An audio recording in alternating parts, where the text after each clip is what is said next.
আজকে আমরা সুকুমার রায়ের লেখা একটা মজার কবিতা বা আবৃত্তি নিয়ে আমরা আলোচনা করব। তো সেটা হলো শব্দকল্পদ্রুম। তো প্রথমেই আমরা বলে থাকি যে আমরা কবিতা বা আবৃত্তি করা কেন দরকার। না, উচ্চারণ বা মুখের জড়তা দূর করার জন্য আবৃত্তি করাটা খুবই গুরুত্বপূর্ণ। সুকুমার রায়ের শব্দকল্পদ্রুম এই ছড়াটিতে অনেক সুন্দর সুন্দর শব্দ আছে, সেটা বারবার পড়লে শিশুদের মধ্যে যে মুখের জড়তা আছে বা উচ্চারণের যে অস্পষ্টতা আছে সেটা সহজেই দূর করা যায়। তো এই যে শব্দ কল্পদ্রুম, সুকুমার রায়ের লেখা যে কবিতা, তো এই শব্দ কল্পদ্রুমের যদি আক্ষরিক অর্থ বলা হয় সেটা হলো কল্পদ্রুম মানে কি দ্রুম মানে হচ্ছে গাছ বা বৃক্ষ বা তরু। তাহলে একটা কল্পতরু বা কাল্পনিক একটা গাছ, যে গাছ বা বৃক্ষর কাছে যা কিছু কামনা করা যায় তাই পাওয়া যায়, বা যা কিছু শব্দ চাওয়া হোক না কেন সব শব্দই তার মধ্যে আছে। তো এই শব্দ কল্পদ্রুম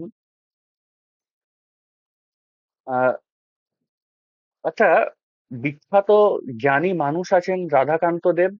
তিনি প্রায় 40 বছর খেটে করে একটা সংস্কৃত ভাষায় একটা অভিধান বা ডিকশনারি তিনি তৈরি করেছিলেন।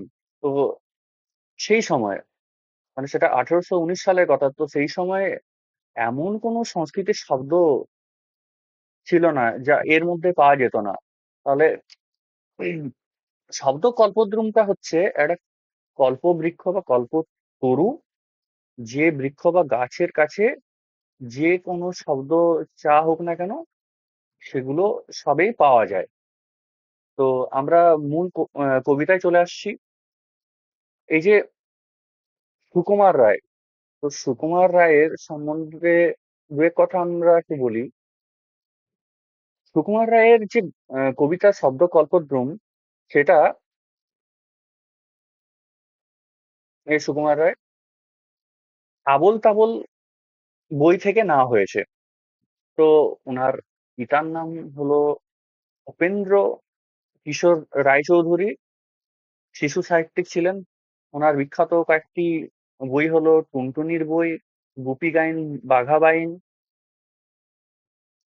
আর ওনার পুত্র হলেন সত্যজিৎ রায়। তো সত্যজিৎ রায় একজন বিখ্যাত চলচ্চিত্র নির্মাতা ও লেখক ছিলেন। ওনার বিখ্যাত সৃষ্টি প্রফেসর শঙ্কু, সোনার কেল্লা, ফেলুদা, পথের পাঁচালী।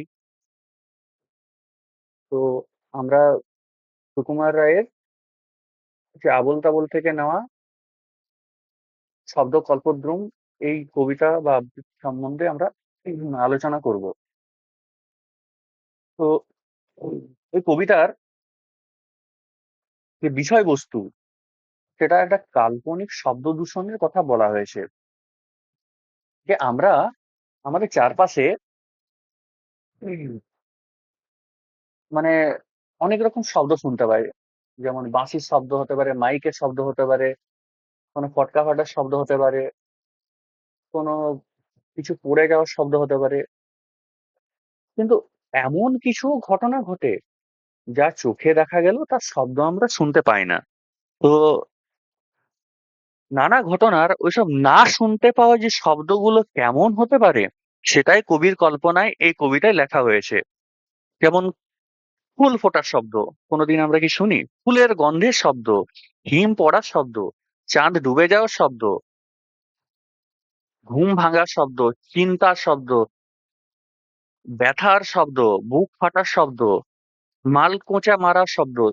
এইরকম যে কিছু শব্দ হতে পারে, সেগুলো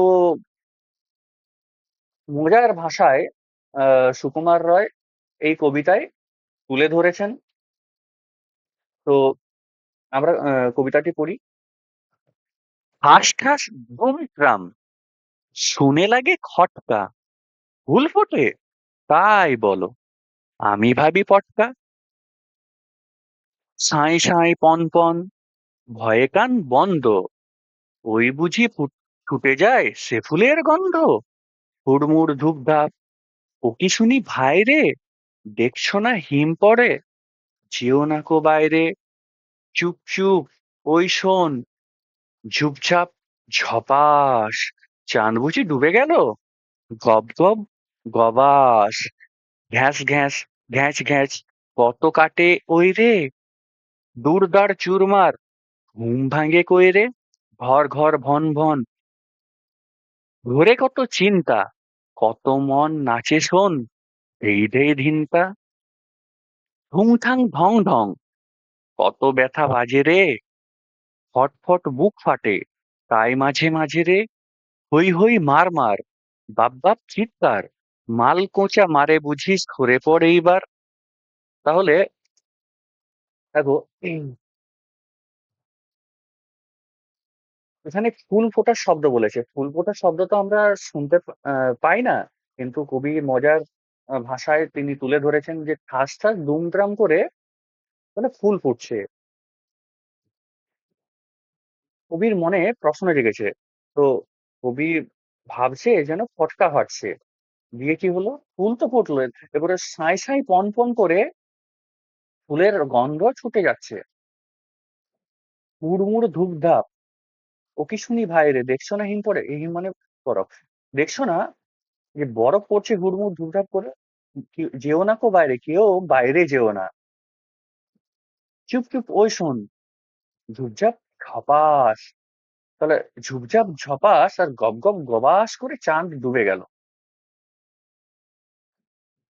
চাঁদ ডোবার শব্দ তো আমরা শুনতে পাই না, কিন্তু মজার ভাষায় তিনি তুলে ধরেছেন।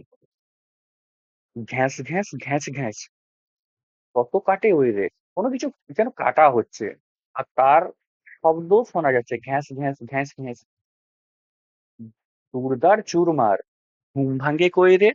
তাহলে ঘুম ভাঙার শব্দের কথাও এখানে উল্লেখ করেছে, দুর্বার চুরমার করে ঘুম ভাঙছে যেন। ঘর ঘর ভন ভন, ঘোরে কত চিন্তা। তাহলে চিন্তাগুলো যেন মাথার মধ্যে ঘুরছে ঘর ঘর ভন ভন করে। কত মন নাচে শোন, ধেই ধেই ধিনতা, আমাদের মনও যেন নাচছে ধেই ধেই ধিনতা করে। ঠুংঠাং ঢং ঢং, কত ব্যথা বাজে রে, কত রকমের যেন ব্যথা বাজছে, ঠুংঠাং ঢং ঢং করে। ফটফট, বুক ফাটে, তাই মাঝে মাঝে রে, যেন বুকটাও ফেটে যাচ্ছে ফটফট শব্দ করে। হই হই মার মার, বাপ বাপ চিৎকার, মালকোঁচা মারে বুঝি সরে পড়ে এবার। তাহলে মালকোঁচাটা হচ্ছে ওই ধুতি বা লুঙ্গি প্রভৃতির কোঁচা লাগানো যখন হয়, তো কবি মনে করেছেন যে তারও একটা শব্দ আছে, হই হই মার মার, বাপ বাপ করে চিৎকার করতে করতে যেন মালকোঁচা মারা হচ্ছে। তো আমি আরো বলছি একবার, যে সুকুমার রায় আরো কিছু মজার, যেরকম নাটক বা গল্প বা কবিতা লিখেছেন, সেরকম এটা হলো একটা খুব সুন্দর একটা মজার কবিতা। ওনার অবাক জলপান যখন পড়া হবে বুঝতে পারা যাবে, খুব সুন্দর একটা নাটক। তো উনি খুব মজার মজার সৃষ্টি আমাদেরকে দিয়ে করে গেছেন।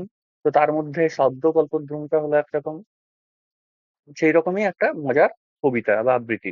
তো আমাদের চারপাশে অনেক রকমেরই শব্দ আমরা শুনি, সেগুলো তো আমরা সচরাচর জানি, কিন্তু এমন কিছু ঘটনা ঘটে যে যা চোখে দেখা যায় তার কিন্তু শব্দ আমরা শুনতে পাই না। তো নানা রকম ঘটে যাওয়া এইসব না শুনতে পাওয়া শব্দগুলো যে কেমন হতে পারে, কবির কল্পনায় এই কবিতায় তা লেখা হয়েছে।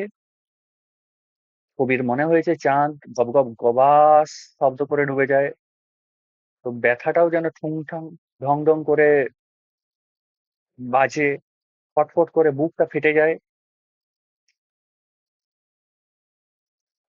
তো এই কবিতা দ্বিতীয় শ্রেণীর বইয়ে একটা আমরা পাই। এটা বারবার অনুশীলন করলে বা উচ্চারণ করলে বা আবৃত্তি করলে শিশুদের যে উচ্চারণ বা মুখের জড়তা দূর হয়। ধন্যবাদ।